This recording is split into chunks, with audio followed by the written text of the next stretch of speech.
Toliau vis dar tęsiu savo paties senų memuarų iliustravimą piešiniuose. Dabar metas prisiminti tai, koks buvo tas momentas, kada aš anuomet gavau 1997 m.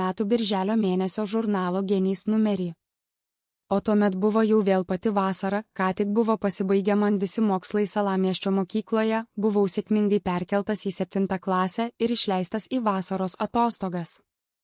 Namie kepinant lauke karščiui vėl tie patys įprasti šienapjūtės darbai pievose, lakstymas į Papyvėsio slėnį rinkti ir valgyti žemuogių, o šalia visokių įprastų darbų, dar ir žaidimai kieme su savo žaislais. Na, o kas liečia tą naują birželio mėnesio Genio numerį, tai aš tada jį gavau ir pats namo iš pašto dėžutės parsinešiau visai prieš pat joninių šventę, saulėtą ir tvankę vasaros dieną.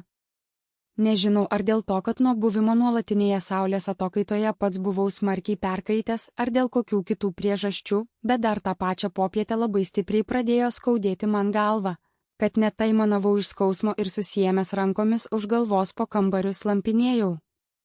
Teko net ir gultis į savo lovą, gerti vaistus nuo skausmo, tikintis, kad bent taip tas galvos skausmas po truputį praeis. Ir tikrai skausmas man vėliau praėjo. Toliau savo varčiau atsineštą naująjį Genį ir be galo labai džiaugiausi tuo, kad šis numeris visas toks kupinas naujovių. Priedas Genio gandas nepaprastai labai pastorėjęs ir savyje turintis dar daugiau pramogų, užduočių, įdomių straipsnelių ir naujų skyrelių. Žavėjo ir nuotraukų gausa, bet labiausiai tada žurnale knietėjo žiūrėti būtent į nuotrauką su viena pusnuogė mergaitė jūroje, įspausdinta paskutiniuose puslapiuose. 1997 m. birželis.